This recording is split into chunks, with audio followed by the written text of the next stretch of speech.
Hello, Bournemouth fans, Cherries YouTube channel. I'm Kirk, and this is our latest match review show. It's AFC Bournemouth 3, Swansea 0. I have Aaron with me. How you doing, Aaron? Very, very well. Thank you, Kirk. Absolutely, yeah. We're going to break down the game minute by minute in a moment, but what's your raw feeling? Full-time whistle's just gone. Well, raw feeling is that's a 90-minute performance. We've been looking for that. We've shown spells throughout the season of what we can do, but that was another one of those all too rare but really enjoyable 90-minute performances.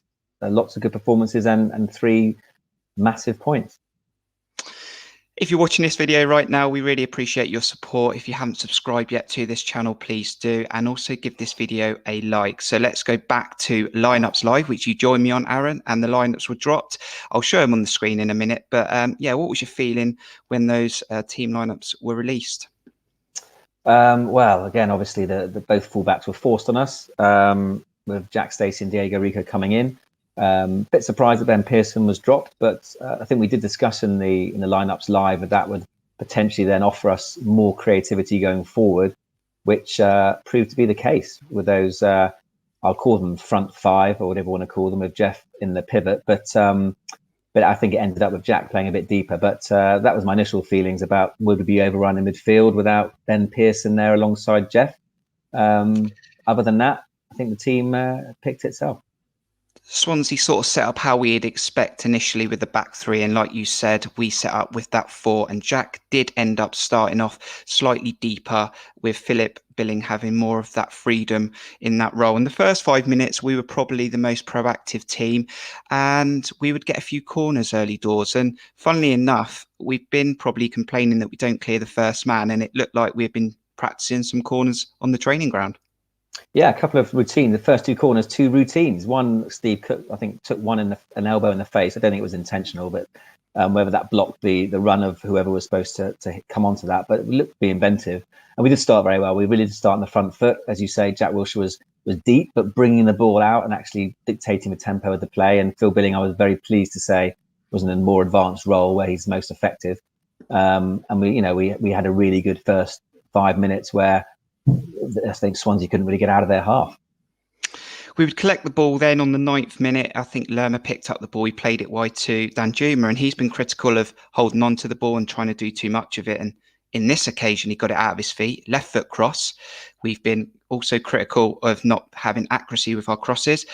Dom Solanke takes 2 defenders with him. Phil Billing strolls in there, and his inner YANN Kermorgant comes out. What a volley. We score inside the first 20 minutes since December the 15th, I think.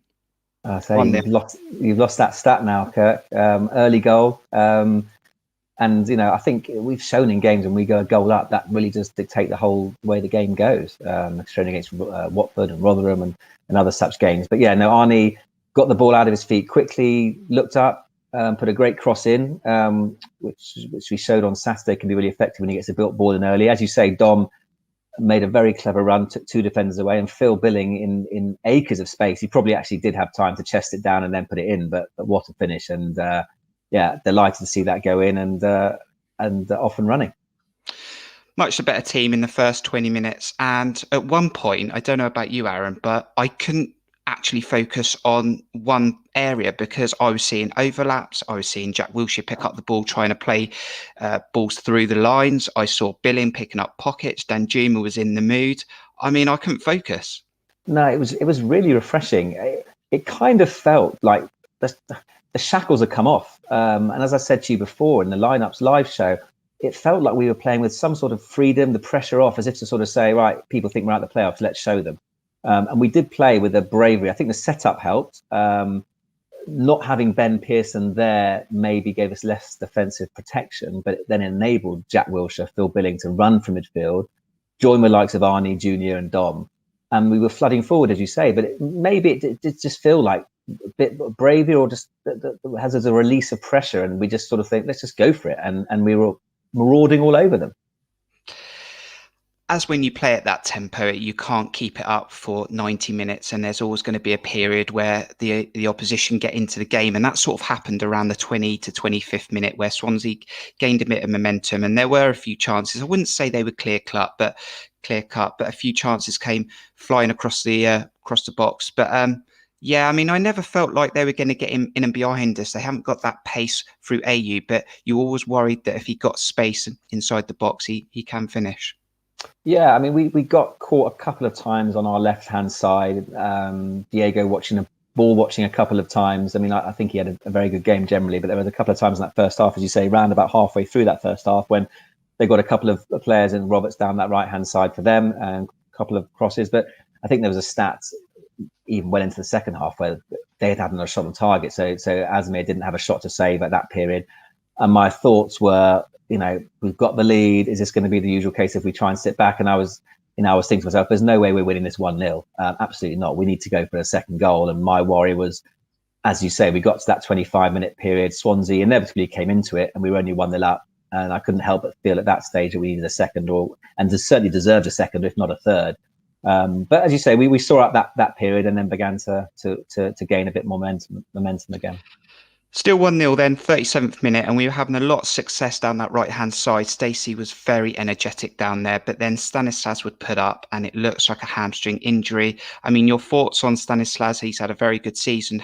On the flip side, though, an opportunity for Roro to get some minutes. Yeah, I don't think. I mean, Stan's always so critical to everything we do. He scores goals. He's the brains behind the team. He wasn't having a particularly great game. A few stray passes. And I think I was just moaning about one of those stray passes just before he pulled up his hamstring. And then as soon as he pulled his hamstring, I'm like, oh my God, we can't do without Stan. So it's one of those funny moments. I'm hoping it's precautionary and that he's kind of felt it. And obviously we've got the Southampton game Saturday, but with 2.5 weeks until the next league game, I'm hoping that might settle down. But if he's obviously pulled it, then we could be a few weeks out. We know that David Brooks is back potentially. But as you say, a great chance for Roro, who we just haven't seen anything of, even from the bench. In the last, I don't think since Jonathan Woodgate's come in, I did feel a bit happier that he was down that right hand side with Jack Stacey behind him. So I wasn't particularly worried defensively because Roro can be a bit lightweight. But as you say, a really good chance for Roro. Well, I'm sure we'll come on to it in the second half because he didn't have much of an impact in that first half. For the remainder of that first half. I was getting ready to plan my notes for half time, and I was thinking we did play really well, scored a really good goal. And my only critical point was that, again, we're not putting teams away when we're on top, but we would get a corner in the 45th plus 1 minute, and Dom Solanke would break his duck of scoring 2 goals. So, no, it was an own goal. We would go 2-0 up, but Dom Solanke's stat still stood. Yeah. It's ironic, actually, because Junior would have taken that corner if he was on the pitch, but Arnie took it, and it was a best delivery for a long time, whipped it in. And if you put the ball in those areas, whether it comes off our player or it came off their player, I won't try and mention his name, came off his, I think it came off his arm, actually, and went in. So you put the ball in the right areas and it goes in. And, initially sort of wait a few seconds to celebrate before the referee gives the goal. And that was a crucial time. To go in 2-0 up, I think made a big difference psychologically to us, and that we deserved that 2-0 lead at half time. I don't know how many times I've said this year, Aaron, that we should be dominating teams and going in at 2-0 and then managing the squad and managing the game. And my concern was at half time, I don't know about you, was could we do that? And how much energy have we consumed in that first half?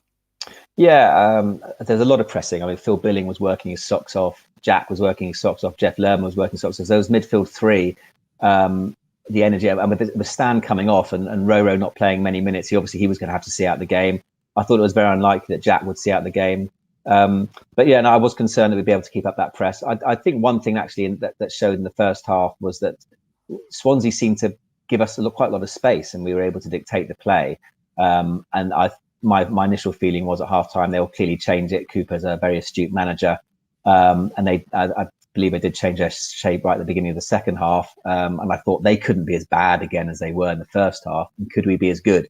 And those two things together could have spelled disaster. So I was just sort of thinking, taking it in chunks and just see the first 10 minutes of the second half and the next 10 and see how we go. That's right. First 15 minutes always key in the second half. A dangerous scoreline 2-0. We didn't really look in trouble again. I didn't think at that stage defensively. Now, no nonsense Carter Vickers, who I thought was brilliant in the first half, would have a header in the second half from a free kick. Great save from the keeper. Still 2-0, but a great header. Yeah, I mean, it was a great cross in. I think Cameron would probably be quite upset. If he'd have headed it down, I think it would have been in. It was a nice height for the keeper. He got a good contact on it. And again, I was thinking, you know, like that third goal would have killed the game. Even if it got to 85 minutes and they get one back, those last 5, 6, 7 minutes would be so nervy. So 2-0, I wasn't comfortable at all. But as you say, really, for the first 15, 20 minutes of the second half, where we needed to be tight, we were. And again, Asma didn't really have that much to do. And if anybody, we looked the team most likely to get that third goal. So what was pleasing was we didn't necessarily sit back and dig in. I guess the personnel we had on the pitch wasn't perhaps suited to that anyway. So we had no choice but to keep pushing forward. We've seen ourselves shoot ourselves in the foot quite a few times this season, and I thought it's always in the back of my mind. It always lingers there. And Lerma would give the ball away. I think it was the 60th minute for the first time, and Whittaker would pick it up in our half on our back four and would shoot from long range. Begovic would be called upon for the first time properly. He answered that call and a great save. Yeah, I mean, I thought Jeff was fantastic throughout the game. Apart from, as you say, I think there were 2 or 3 other times when he gave the ball away. And a great save from Asmir, a great shot. But I just kept thinking to myself, you know, the chances they're getting, as in previous games, is what we've given them. We cannot be like that. We've got to just keep the ball and use it better. Yeah, that would have been criminal if they'd got the goal then, because I don't think they deserved it. They would have put us under needless pressure. But yeah, luckily we got away with it and weren't punished. Woodgate would freshen up the side then. Wilshere would come on, and I think he made a massive difference for us this evening. Pearson would come on, and that's a sensible change at 2-0. Yeah, actually, for me, it looked like Phil Billing was tiring with 15, 20 minutes to go, more than Jack. But then I think it was natural that Jack was the one to come off because he was playing deeper. Ben Pearson, clearly, when you're 2-0 up, is an ideal player to come on and sit in front of the defence. But Jack was outstanding, as you say. I think he dictated a lot of the tempo. What he does is carry the ball. He knows when to play the pass, when to hold on to the ball. He was quite wily with winning some free kicks, and he just manages the game really well. I mean, you forget he's only 29 years old. He seems so experienced. And it's something we have been crying out for in the last few games. And hindsight's a wonderful thing. We do wonder if he did played against Barnsley and Preston, whether we could have unlocked the door, but those games are gone. But he certainly showed what he can do. But no, it was the right move. Pearson coming on, sitting there with Lerma, and at that stage, I didn't really feel like we were going to concede.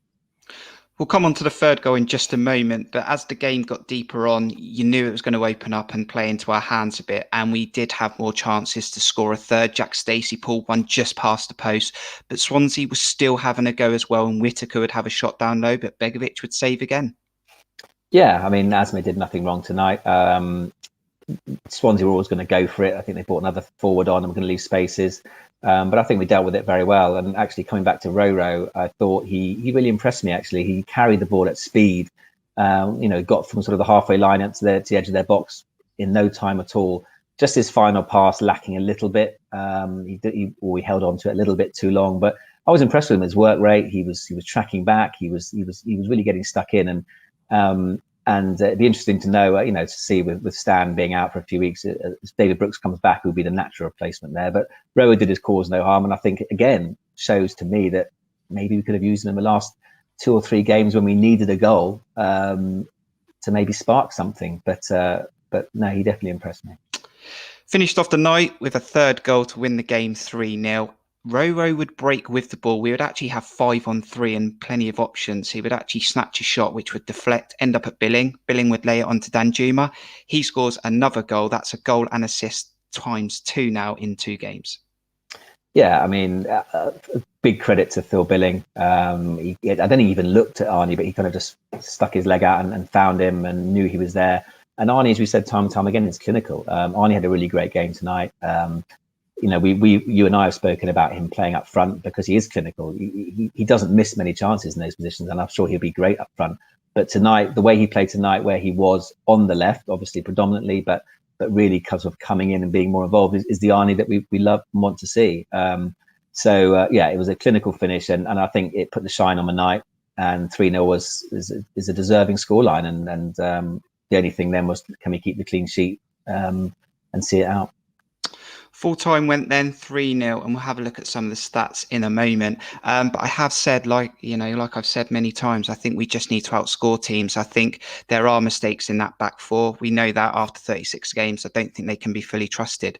But we will win more matches than we will lose or draw if we play like we did tonight on every occasion.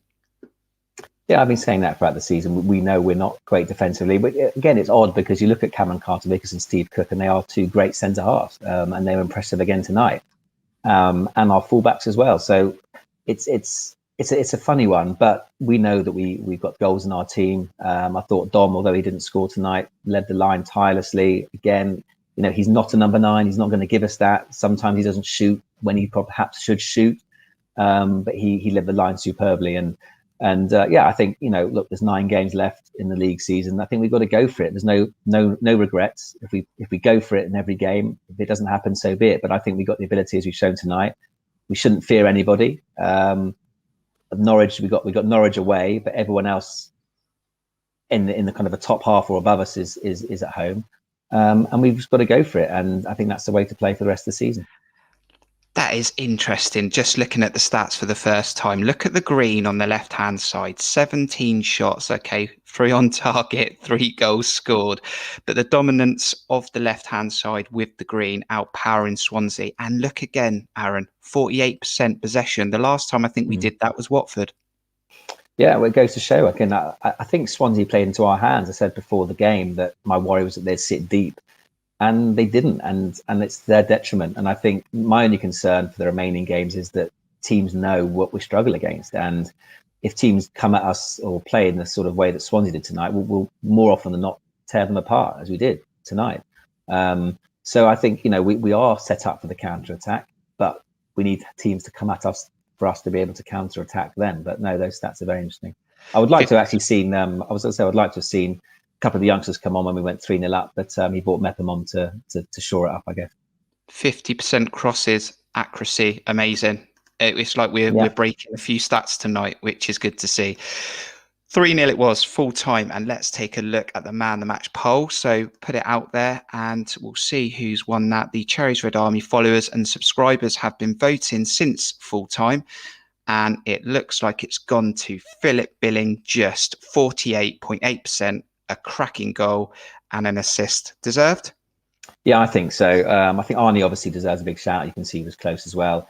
I mean, Carter-Vickers was outstanding, but I think to give it to any of our defenders wouldn't have told the story of the game, because it was our midfield and strikers who won us the game. But I think Phil Billing was outstanding again in that advanced position, and it's no surprise that when he's playing in that position, he's a real force. Thank you for voting for that man the match. We're just going to have a look at the table and the rest of the results from this evening. Please make sure you support this channel. Give a subscription if you haven't already, and give this video a like, and that will round off a perfect night.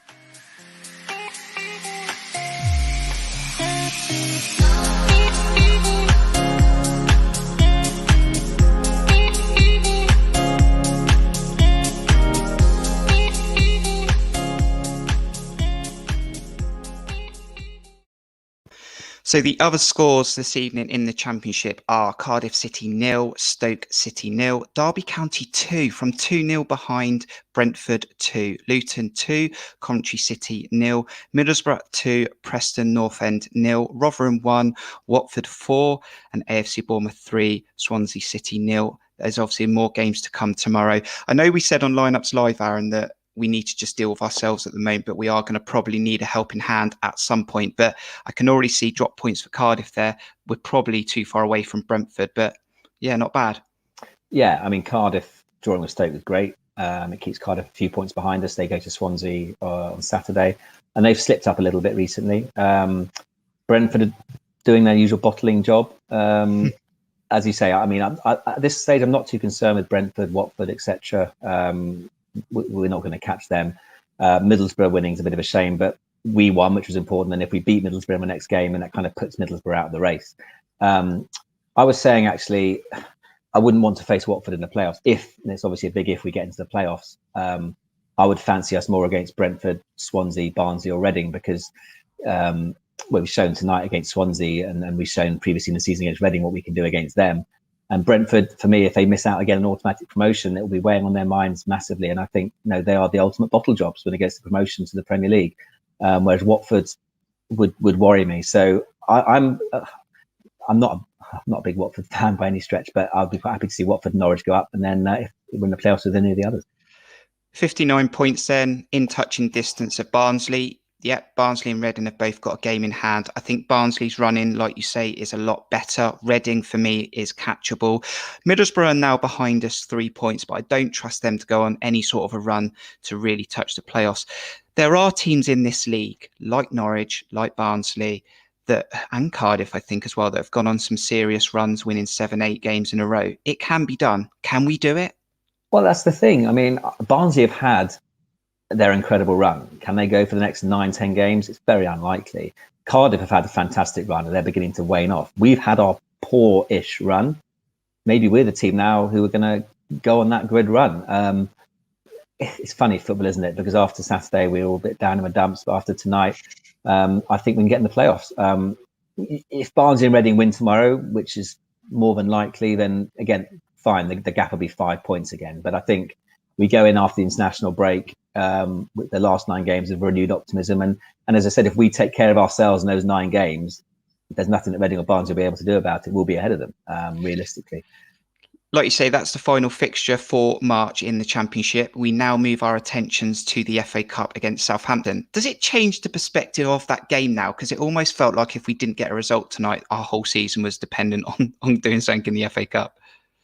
Yeah, I think so. I think it's away from the pressures of a league. We're playing a team. The pressure's all on Southampton, who are going for a poor run of form. We're going to that game with a bit of momentum now. With the underdogs, but as you say, it's a real opportunity to get to semi-finals of the FA Cup. I mean, yes, we might be in the semi-finals with the Man Cities and Man Uniteds, and then who knows? But just to get there would be fantastic. And I do think it's a bit of a free hit. It'd be interesting to see the team. Obviously, Junior will be unlikely to be fit for that game. So does Roro start the game? Lloyd Kelly as well might be unlikely, but and we know that Shane Long obviously can't play anyway, so it'll be Dom of in his own or Sam involved. But I think so. I think it's a game we can all look forward to. If we lose, no one expects us to get there, and it'll be gutting. But yeah, I think it's just a game we can throw everything at. Fantastic night for the Cherries then. Let us know what you think in the comments. How do you think the game went? Did you enjoy the goals? What did you not enjoy? What you did enjoy? And how can we move on from here when we come back to the Championship in April? Aaron, just summarise your final thoughts of this evening. A very happy Cherry. And as I said, it's always good to go into an international break. I know obviously we've got the game next weekend, but good to go into an international break on the back of a win. It breeds confidence in the camp. Hopefully the camp will be a happy camp, and that we can go forward with confidence and really attack these last 9 games now and give it everything we've got. We know we should be in the top 6 at least. But it's out of our hands currently, but we've just got to do what we can do. And we know that if we perform like we did tonight, then anything is possible. What we got coming up then, we've got another match preview for you for Southampton on Friday night. So look out for that on Twitter at Cherries Red Army, or follow the YouTube channel, subscribe, and also hit the notification bell, because that will let you know when new content is out. Aaron, thanks for joining me on Lineups Live and this match review. Pleasure, Kurt. Really enjoyed it. Thank you for everyone who's got involved over this game week. Until the next one, from me and Aaron, we'll see you soon. Up the Cherries. Cherries.